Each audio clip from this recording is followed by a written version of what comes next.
Nous avons l'honneur d'accueillir Monsieur l'ambassadeur Cheikh Keita, qui partagera son expertise sur la transformation digitale en Afrique et les secteurs d'opportunités qui en découlent. Pour ce faire, je vais appeler Monsieur Henri Désiré Nzouzi, qui animera justement cet échange. Let's talk best business. Alors, c'est très compliqué de dissocier le business aujourd'hui, en 2023, de la transformation digitale, et qui plus est sur le continent africain. Et donc, on vient de parler d'opportunités, et Dieu sait que les opportunités, il y en a beaucoup, encore faut-il les saisir. Alors, cher Cheikh Keita, il faudrait que je puisse m'acquitter d'un agréable devoir en te représentant à nouveau chairman de Open Business Africa, mais aussi et surtout président fondateur de l'Observatoire panafricain du numérique pour le développement. Ça ne s'invente pas. Et donc, l'idée aujourd'hui, durant ces 15 minutes que nous avons, je sais que c'est pas suffisant, mais on va faire un effort, c'est peut-être de réfléchir au fond sur d'abord l'état des lieux. Aujourd'hui, si on devait porter un regard sur, je dirais, la situation du digital sur le continent africain, à l'aune des enjeux auxquels le continent est confronté, quel serait votre diagnostic? Alors, l'état des lieux, vous savez, merci beaucoup, le public. Aujourd'hui, l'Afrique, depuis des années, avance à une vitesse extraordinaire. Alors, vous savez que les organismes de Bretton Woods, qui ont été créés à la fin de la guerre, ont décidé que l'économie mondiale allait être régulée entre ces organismes-là pour les finances mondiales. Et savez-vous que en ce moment-là, les 42% des États qui étaient en ce moment-là membres des Nations Unies n'étaient pas là. Et aujourd'hui, on continue à marcher avec ces directives du Fonds monétaire international, avec ces directives de Bretton Woods, alors que le monde change.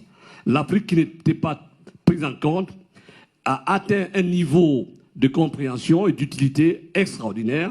Donc c'est pour cela que nous luttons actuellement pour que les finances mondiales se régulent et prennent en compte l'Afrique pour sa vigilance, l'Afrique pour son opportunité, l'Afrique pour sa dynamique, l'Afrique pour la projection sur le monde. Alors l'état des lieux, on dit souvent que l'Afrique a raté la révolution industrielle.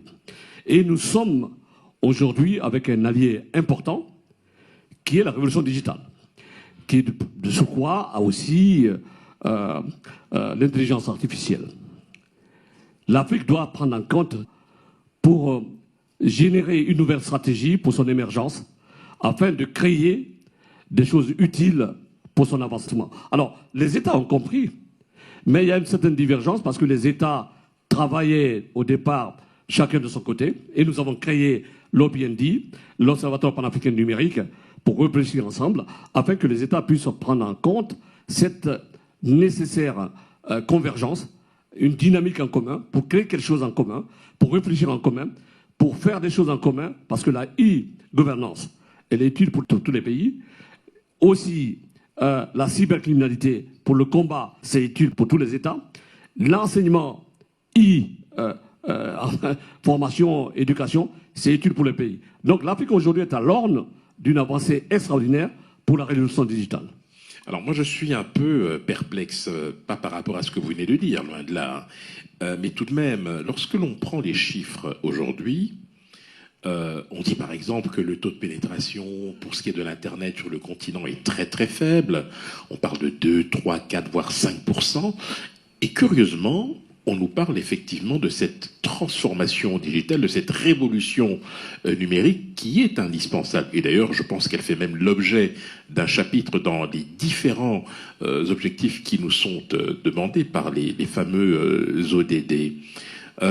Comment est-ce que vous arrivez à expliquer ce paradoxe entre, d'une part, la faiblesse vis-à-vis de l'accès justement aux nouvelles technologies, puisqu'on parle effectivement de la fracture numérique, et en même temps de cette volonté de transformation digitale dans un monde où l'Afrique reste néanmoins à la traîne. Avec une petite précision, c'est que dans la mobile money, comme on le dit volontiers, vous avez quelques pays africains qui ont toujours été à la pointe de la technologie. Vous savez par exemple que le Kenya, par exemple, a réussi cette mue bien avant certains pays occidentaux. Comment vous expliquez ce paradoxe?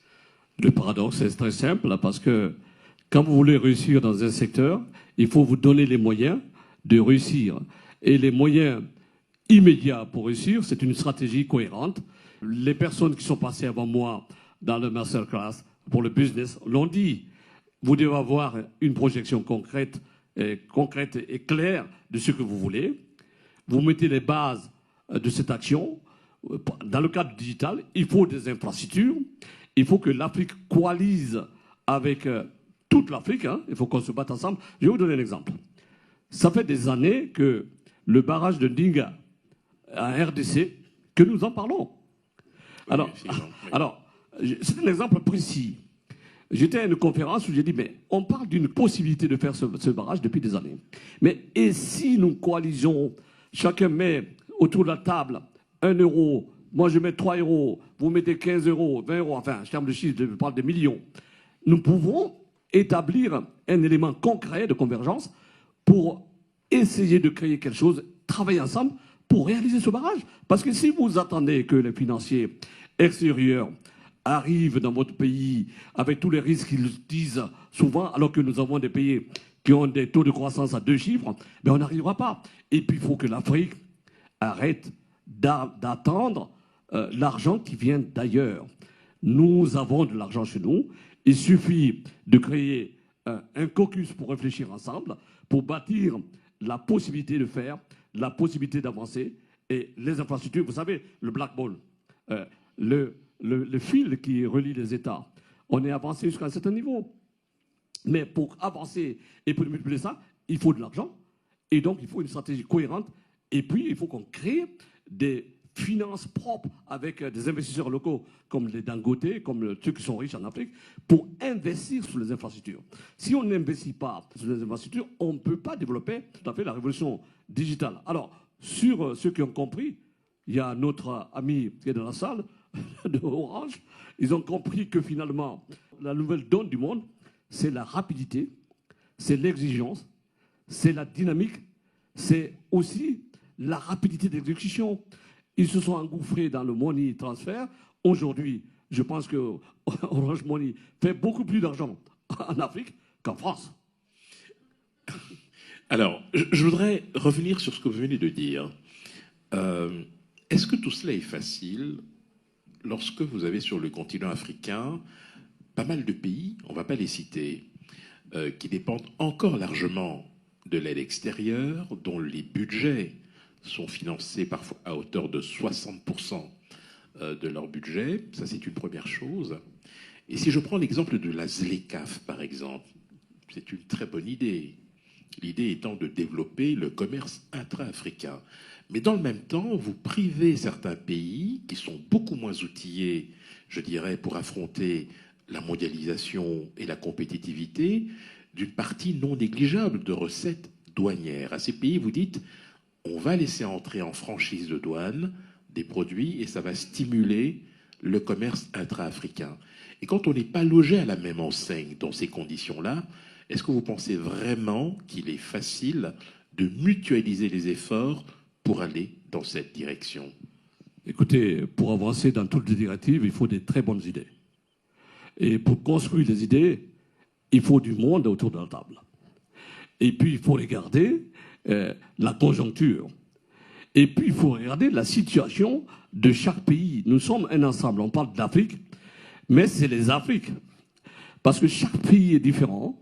Chaque pays a le nombre de populations différents. Par exemple, quand vous prenez aujourd'hui la problématique de la ZLECAf, le Nigeria... On rappelle la zone de libre-échange continentale africaine. Oui. Il y a un pays qui est le plus grand, qui est le plus riche, qui est le plus puissant, c'est le Nigeria. Alors, si vous pensez en termes d'économie, et vous allez dans la directive de la ZLECAf, vous se dites, attention, mais est-ce que ce pays ne va pas avaler les autres? Mais pour avancer dans quelque chose, il faut créer les lois, il faut créer les convergences, il faut créer l'équité, il faut créer quelque chose qui rassemble tout le monde pour qu'on puisse aller dans la même direction. Mais si nous mettons les charrues avant les bœufs, ben, nous en sortirons pas. L'ASLECAF, c'est une très bonne idée, mais aujourd'hui, quand vous prenez votre voiture, vous quittez le Nigeria pour aller au Ghana, le temps que vous devez faire, si vous devez faire 3 jours, ben vous ferez 6 jours. Parce qu'il y a encore cette problématique de douanière, avec les barrages, les camions et tout ça. Vous ferez... Alors, tout ça, il faut une convergence d'esprit et pour l'équité et pour l'économie. Il faut travailler sur la gestion du temps. Parce que si vous avez le temps de faire quelque chose très vite, vous réussirez. Mais si vous faites les choses, vous êtes en arrière, vous prenez du temps, mais vous échouez. Parce que time is money. Et pour moi, ce que j'ai dit à ces gouvernements, quand souvent je rencontre les présidents, je dis toujours, moi je pense que les passeports en Afrique, c'est pas la peine. C'est pas la peine. Les passeports, c'est-à-dire vous êtes Ghanéen, vous avez un passeport ghanéen, vous devez aller en Afrique du Sud, vous présentez... Non, on est africain, un passeport africain, ça crée des liens. Effectivement. Ça crée la force d'esprit et d'initiative. Alors, on arrive petit à petit au terme de notre échange, monsieur l'ambassadeur. Je voudrais qu'on s'intéresse au secteur d'opportunité. Quels sont aujourd'hui les secteurs dans lesquels cette transformation vous semble, je dirais, fondamentale, pour ne pas dire essentielle? Écoutez, vous savez, le digital est global. Aujourd'hui, on est sur un plateau, vous me parlez, et on est réel. Dans quelques années, peut-être, ça ne sera pas vous, ça sera un hologramme. C'est déjà le cas, non? C'est déjà le cas, donc il faut déjà craindre de perdre votre travail. Mais tout ça dépend de notre capacité à réguler et à dire qu'est-ce qui est intéressant, qu'est-ce qui est important. Ce qui est important pour nous, les secteurs actuels. Oui, justement, je voudrais quelques secteurs. Comme ça, on part d'ici tranquille. Écoutez, je prends un exemple très très simple. Quand je pars souvent dans les hôtels en Afrique, je regarde la télévision. Et quand je regarde la télévision, un exemple, j'ai été dans un pays que je ne citerai pas, j'ai demandé au directeur de l'hôtel si je pouvais voir les émissions du pays. Il me dit, monsieur l'ambassadeur, vous avez 500 chaînes. Ben, pourquoi vous voulez voir les... Je dis, mais je veux voir. Alors, pourquoi je fais ça? C'est pour voir les contenus. Parce que l'Afrique va être colonisée si on ne fait pas attention sur les contenus. Nous avons des telenovelas, on a des choses là qui sont diffusées à longueur de journée, des Indiens et tout ça. Non. Ok, d'accord. Ça, c'est un secteur précis sur lequel on peut travailler pour changer les choses. Il faut créer des contenus africains, c'est notre culture. Parce que si on ne donne pas de dessins animés aux enfants qui parlent de nous, je n'ai rien contre Piscou, hein. J'ai regardé Piscou lorsque j'étais petit.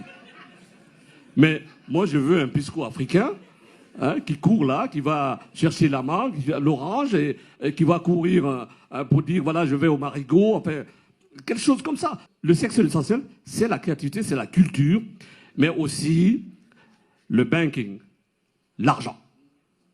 Il faut que l'argent soit facile et rapide. Parce que si vous voulez développer un pays, il faut que l'argent soit rapide et facile et que les taux de crédit bancaire soient minimes. On veut que les gens créent des entreprises. Mais si vous allez dans une banque, on vous dit c'est 11%, 12%, vous dites, ah ben je vais regarder après, hein, je vais voir comment je vais faire. Et tout ça, c'est un ensemble de choses sur lesquelles le digital peut réagir pour faire quelque chose de bien en Afrique. Moi, je suis un combattant de la guerre de la réussite. Nous allons réussir, sinon on va réussir. Alors, ma toute dernière question, mais sous forme de conclusion, monsieur l'ambassadeur, vous parlez de convergence. Alors, on sait très bien aujourd'hui que c'est pas possible de mettre tout le monde autour de la table et d'avancer au même rythme.